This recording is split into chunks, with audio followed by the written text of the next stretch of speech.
నమస్తే welcome to CM today news. Formula E car race కేసులో ఏం జరుగుతోంది? BRS working president KTR arrest ఖాయమా?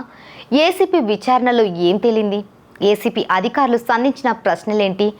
KTR చెప్పిన సమాధానాలేంటి? 6 గంటల పాటు విచారించిన ఏసీపీ మళ్ళీ విచారణకు పిలుస్తుందా?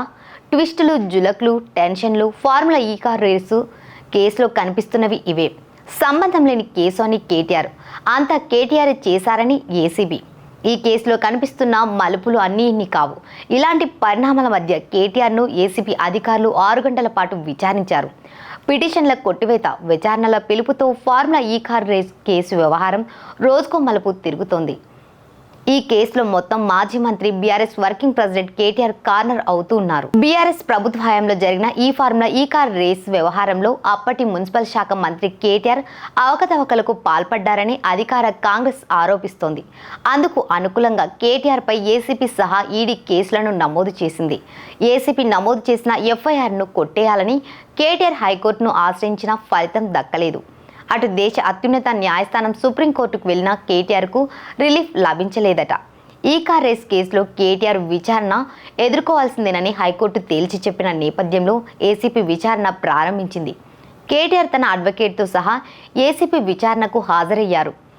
దర్యాప్తు అధికారులు అడిగిన ప్రశ్నలకు కేటీఆర్ సమాధానాలు చెప్పారు. అయితే ఏసీపీ అధికారులు నేరుగా అడిగిన ప్రశ్నలకు కేటీఆర్ ఏ మేరకు నిజాలు చెప్పారన్నది సందిగ్ధంగా మారింది. ఈ కార్ రేసు వ్యవహారంలో ఎలాంటి అవకతవకలు జరగలేదని, నిబంధనల మేరకే నడుచుకున్నామని కేటీఆర్ స్పష్టం చేసినట్లు తెలుస్తోంది. ఏసీపీ విచారణలో ఐఏఎస్ అధికారి అరవింద్ కుమార్ ఈ కార్ రేసు వ్యవహారంలో పలు కీలక విషయాలను వెల్లడించినట్లు తెలుస్తోంది. గతంలో మున్సిపల్ శాఖ మంత్రి చెప్పిందే తాము చేశామని, అందులో తమ ప్రమేయం ఏమీ లేదని అరవింద్ కుమార్ చెప్పినట్లు సమాచారం. అరవింద్ కుమార్ స్టేట్మెంట్ ఆధారంగా చేసుకుని ఏసీపీ అధికారులు కేటీఆర్ను ప్రశ్నలు సంధించారు. ఈ కార్ రేసు వ్యవహారంలో ఖచ్చితంగా అవకతవకలు జరిగాయని, అందులో కేటీఆర్ పాత్ర స్పష్టంగా ఉందని ఏసీపీ భావిస్తున్నట్లు తెలుస్తోంది. అందుకే ఈ కేసును ప్రతిష్టాత్మకంగా తీసుకున్న తెలంగాణ ప్రభుత్వం లోతుగా విచారణ చేస్తోంది. ఇందులో ఎవరి ప్రమేయం ఉన్నా వదిలిపెట్టే ప్రసక్తి లేదని చెబుతున్నారు ముఖ్యమంత్రి రేవంత్ రెడ్డి. ఇలాంటి సమయంలో కేటీఆర్ విషయంలో ఏం జరగబోతుందని సర్వత్రా ఆసక్తి నెలకొంది. కేటీఆర్ను అరెస్టు చేసి తీరాలన్న తెలంగాణ ప్రభుత్వం పంతం నెగ్గుతుందా, లేదంటే న్యాయం తన వైపు ఉందంటున్న కేటీఆర్ పంతం నెగ్గించుకుంటారా అన్నది సర్వత్రా ఉత్కంఠ రేపుతోంది. మరోవైపు ఈ నెల 16న ఈడీ విచారణకు కేటీఆర్ హాజరవుతారా, ఏం జరగబోతుందనేది ఆసక్తికరంగా మారింది.